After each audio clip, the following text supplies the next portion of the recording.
Good evening and welcome to This Week in Turkey. CHP Istanbul Provincial Chair Canan Kaftancıoğlu appeared before the judges today for several tweets she shared between 2012 and 2017. Kaftancıoğlu has been sentenced to 9 years and 8 months in prison. An Istanbul court has found Kaftancıoğlu guilty of spreading terrorist propaganda, insulting the president and degrading the republic. The court didn't immediately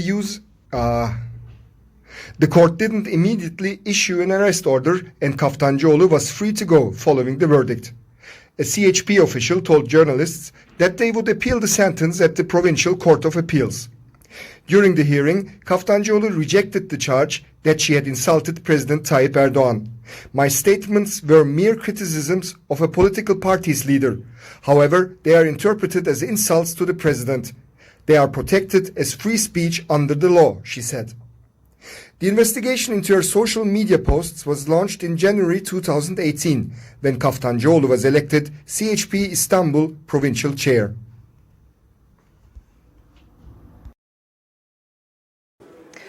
Our guest this evening is Osman Sert. He's the research director at the Ankara Institute. He's also the former press advisor of former Prime Minister and Minister of Foreign Affairs Ahmet Davutoğlu. He's here with us this evening to talk about the recent developments in Turkish politics. Good evening, Mr. Sert. Thank you for being here with us. Before going into the recent developments, I'd like to ask you what you think about the recent sentencing of Canan Kaftancıoğlu, which we just got news of. Of course, the decision of the court is so controversial. You know, the lawyer, the decision, the timing, because as far as I know, Ms. Kaftancıoğlu's statements was so much years ago was made, and you know, some shares on social media. It will be so controversial. The issue is in Turkey is that it is the securitization, politicization of all issues regarding law as well, the securitization and politicization of law and legal affairs. And that's why the main problem is that in Turkey, the confidence is in law, in legal processes is being lost. And that's why it is a very huge blow on the general system in Turkey. And accordingly, it will be so controversial. And of course, it will not only shape the legal, understanding, but the political landscape of Turkey. Because Canan Kaftancıoğlu, when the Turkish public learned her name during the final Istanbul elections, and everybody knows the result. The CHP was successful, and Ekrem İmamoğlu was elected as the mayor of the city, and Canan Kaftancıoğlu is being seen as the main figure behind such kind of a success over there. And that's why it's a very controversial decision. And of course, the length of, imprisonment should be discussed as well. And it is not a legal issue, I think. It is a political one from my point of view. Okay. Yeah, thank you for your take on that. Now, I would like to ask you some questions regarding the developments within the AKP as well as the potential new party formations. You have been a close witness to the AKP rule, as a matter of fact. How do you see the point where the party is at the moment, and what are your thoughts on what direction it's going in? Mr. Ensoy, it's true that AK Party paved a very important way for Turkey, because if you remember what happened in 2002, democratization, EU reforms, and AK Party rule, AK Party staff, AK Party people were able to manage to overcome very important problems in Turkey regarding the crisis in Iraq, regarding what happened in Cyprus, regarding enhancing the democratic standards of the country. And that's why you need to differentiate between the outside and the end of the story. And of course, nobody was imagining, expecting, thinking that the end of the story will be in this way. Because at the outset, because the people were different as well, their aims were different indeed. But now, what we are seeing it is not only different, sometimes opposites of the main ideals of AK Party at the outset of their rule. And now, unfortunately today, the AK Party elite is closing their eyes not to see the facts in the ground and in the country. And second, they're closing their ears not to hear the criticism, sometimes screams in the party, within the party. And when you are looking at the elections, it is losing votes. And as you know, the iceberg is not broken down, but it is getting melted. Okay, and that's why the AK Party elite should do something to stop it, to rethink their policies. Though we don't see such kind of an initiative to rethink the vision, but otherwise something should be done. I think it will be very difficult to change the direction of flow of events. Okay. Well, as a matter of fact, an Ankara-based pollster, Metropol, has published a recent report revealing the dramatic drop in President Erdogan's approval rates. So while there are various reasons for this, obviously, how will the opposition and potential new parties benefit from the current difficulties that the AKP is facing? We need to differentiate between the existing opposition and the possible new parties.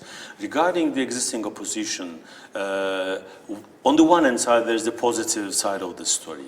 There is a success at the end of the day, especially the lost local elections, especially in Istanbul, but in Ankara, in Antalya, Adana, Mersin, and others.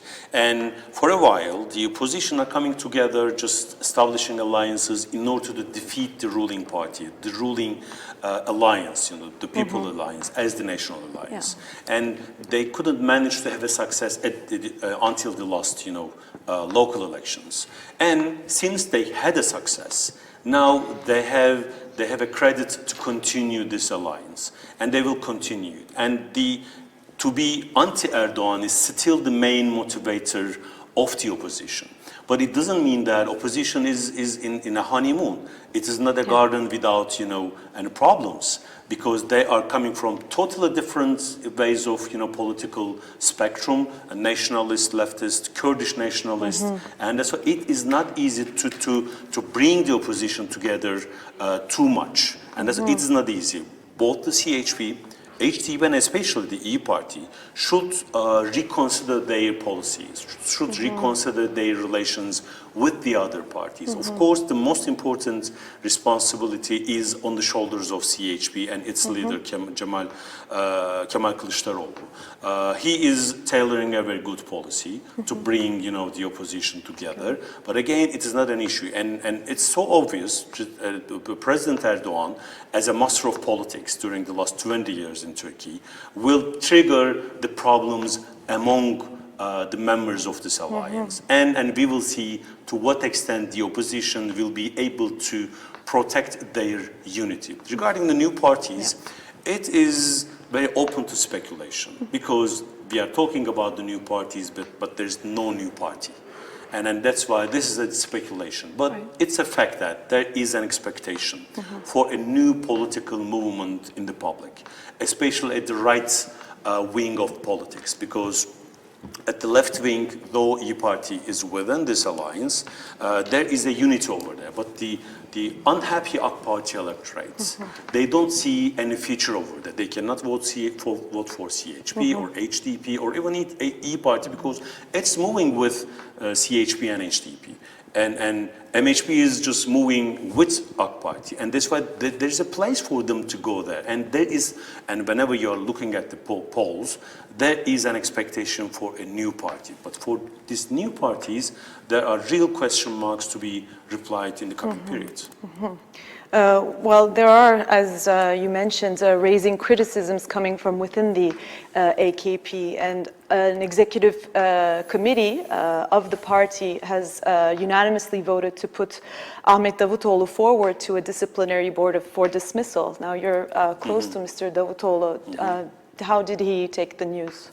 I think, from my point of view, though it was being expected, it is a bit a surprise regarding the timing of it, because it was not sustainable for Mr. Davutoğlu and AK Party as well.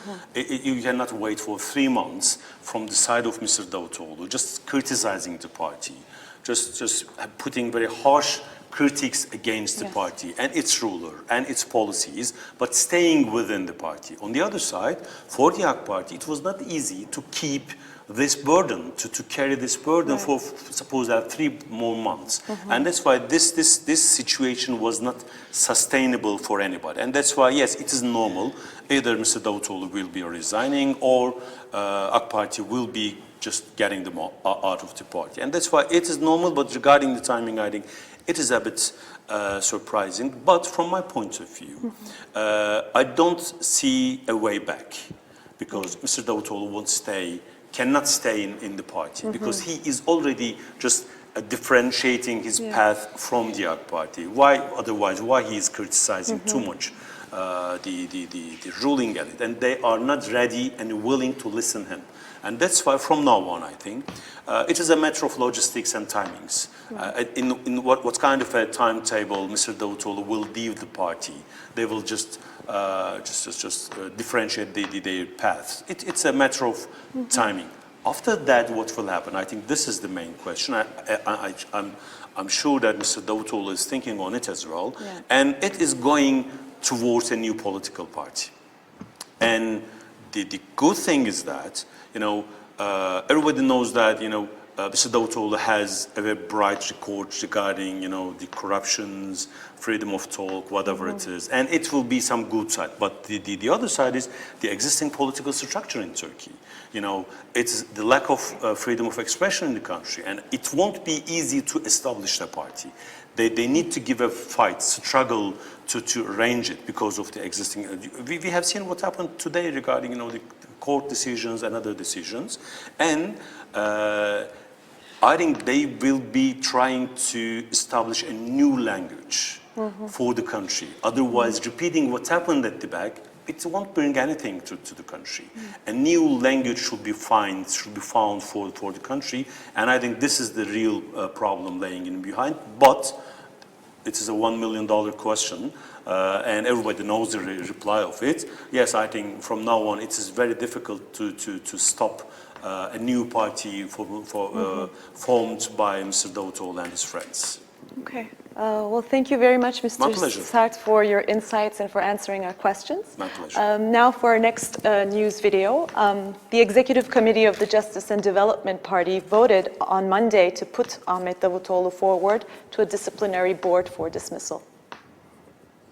The decision to begin expulsion proceedings for former Prime Minister Davutoğlu and 3 other members came through unanimous agreement by party members. President Erdogan had signaled his intentions at a party meeting held in the city of Konya. Erdogan said, "We should not refrain from sorting them out if there are people who are party members on paper but have parted ways and hearts with us." Davutoğlu, who served as both Prime Minister and Minister of Foreign Affairs, has criticized AKP policy, accusing the party of deviating from its core principles. His criticism include the party's insistence on repeating the Istanbul mayoral election and the removal of the co-mayors of Van, Diyarbakır and Mardin. In response to the news of possible expulsion from the party, Davutoğlu stated that he stood behind his words. The party's move to expel Davutoğlu comes as other former allies have fallen out with Erdogan, including former President Abdullah Gül and former Deputy Prime Minister in charge of the economy, Ali Babacan, both founding AKP members. Babacan quit the party in July, citing deep differences over policy and said Turkey was in need of a new vision. He is expected to launch a new political party by the end of the year. Our second guest this evening is Cemalettin Kani Torun. He's a doctor, ambassador, and politician, and he's here with us tonight to give his insights on recent developments in Turkish politics. Good evening, Mr. Torun. Thank you for joining us. Thank you. So I would like to ask you what you think will come of the request to dismiss Mr. Davutoğlu from the party. I mean, there have been dismissals in the party in the past, but none so high profile. What do you think will come out of this request? I think this was all expected outcome. If you look at AK Party from the beginning, 2002, AK Party appeared in political arena for the voice of the voiceless, oppressed people from periphery. And the main slogans, the fighting against corruption, against poverty, and extending the freedoms, including freedom of speech. So when you see what AK Party is doing now, all against its own policies from the beginning, as all the government contracts going to the cronies, and freedom of speech actually now is very very much limited, as you see today what happened to the CHP Istanbul chair.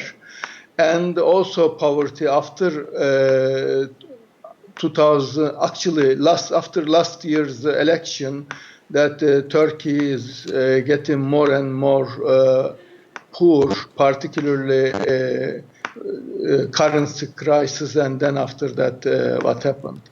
So the members of the party and the high profiles, they were talking quietly so far, but nobody talked openly until Davutoğlu talked.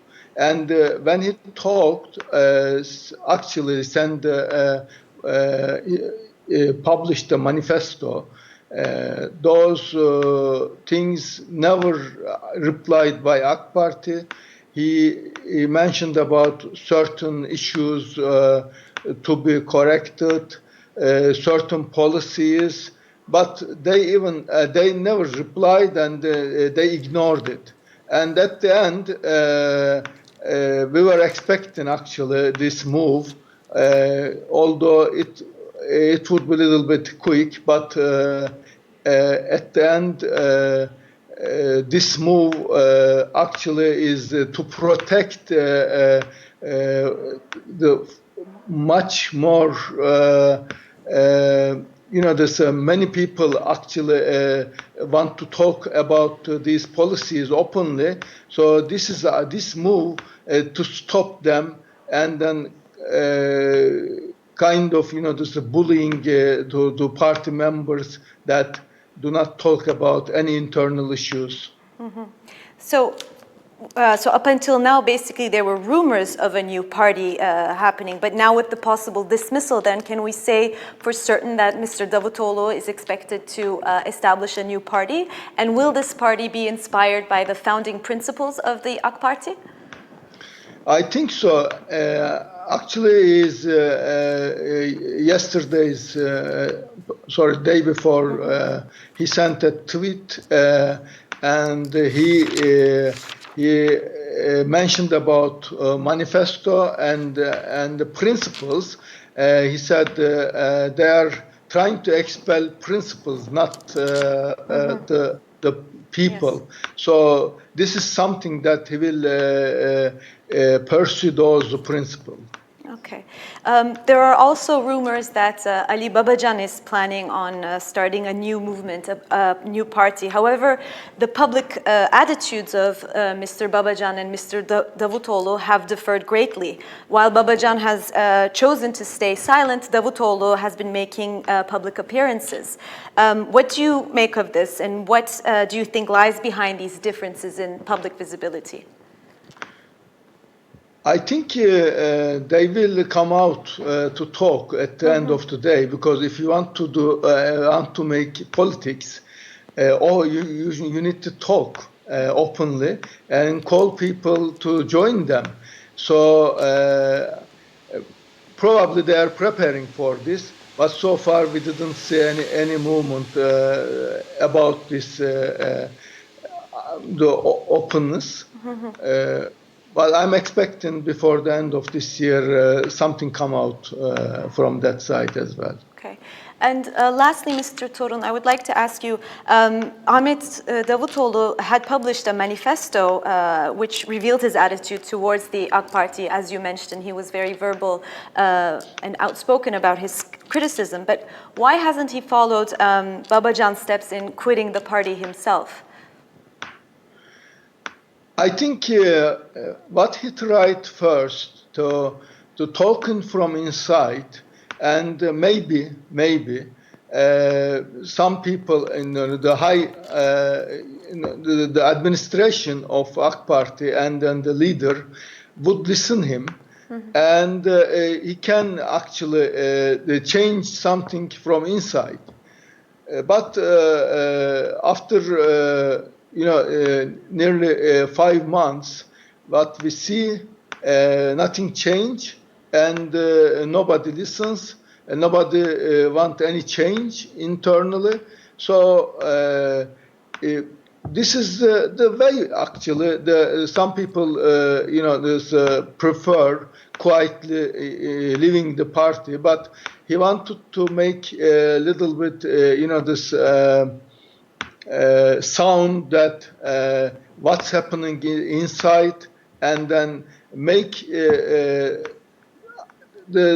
for the people who need to be a little bit courageous, that he give them some kind of this kind of boost, that the other people may talk, hopefully.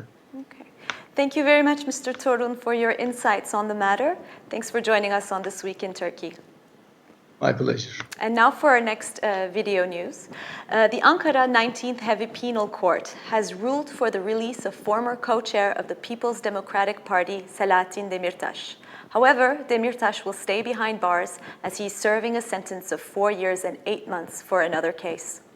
Selahattin Demirtas has been in pretrial detention since November 2016. On Monday, the Ankara 19th Heavy Penal Court ruled that he could be released pending trial. However, due to an approved sentence on charges of spreading terrorist propaganda, he is serving 4 years and 8 months and thus will stay behind bars. Demirtas has been under arrest over terrorism-related allegations, and prosecutors are seeking up to 142 years in prison if he is found guilty. The European Court of Human Rights ruled on November 20th, 2018, that all measures to end the detention of Demirtas, who has been in Edirne F-type prison for 2.5 years, should be taken. However, the Ankara 19th Heavy Penal Court did not recognize the decision and did not release Demirtas. The government also appealed the case. In its petition, the government demanded a reconsideration of the European Court of Human Rights decisions on rights violations. The file was moved to the Grand Chamber of the European Court of Human Rights. The hearing at the Grand Chamber is scheduled for September 18th.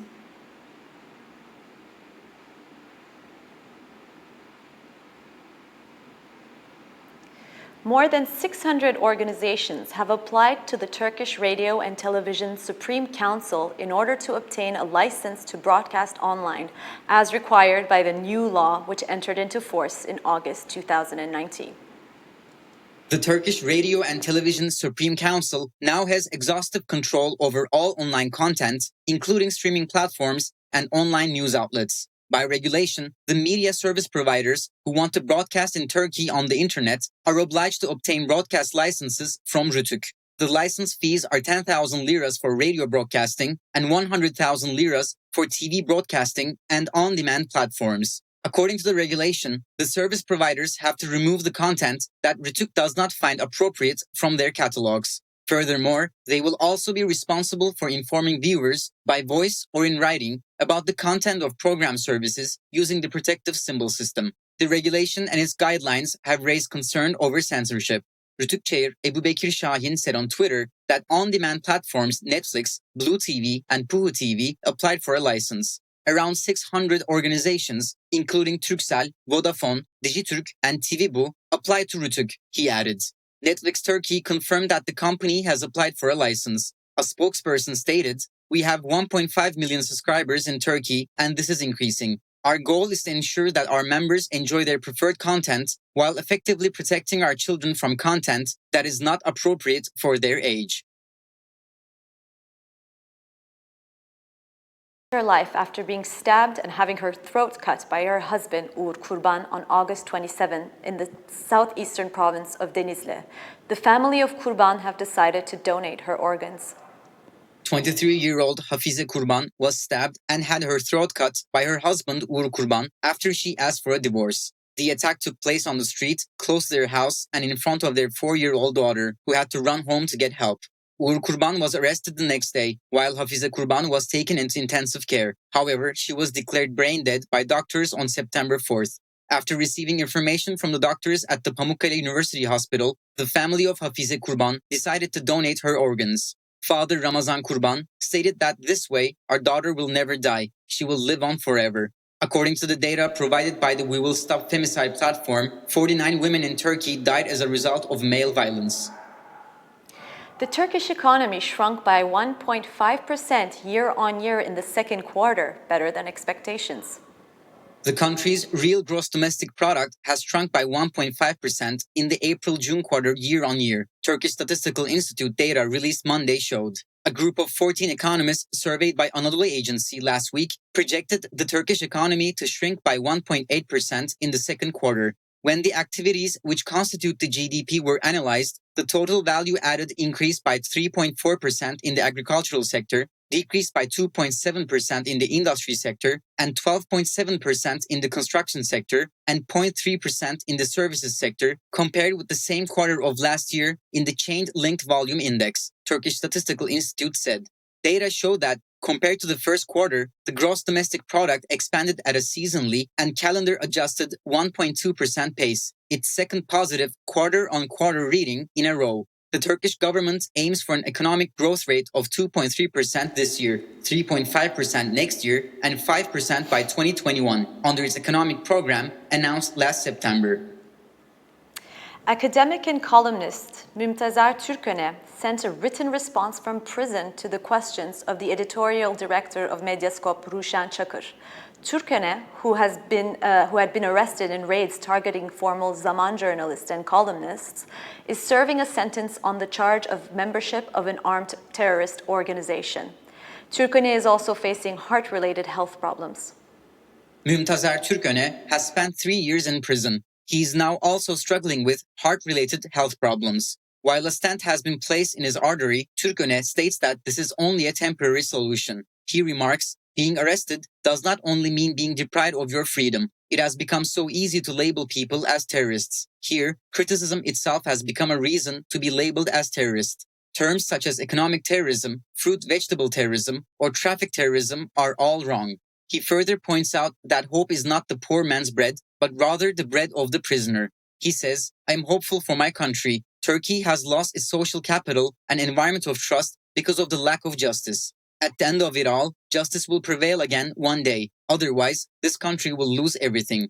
Türköne continues, being part of the Gülen congregation is not equivalent to being a FETÖ'cü terrorist. The main criterion has become whether you are close to the government or whether you oppose them. There is no other explanation as to why those who are still part of the Gülen congregation are shown great respect, even after December 17th and 25th.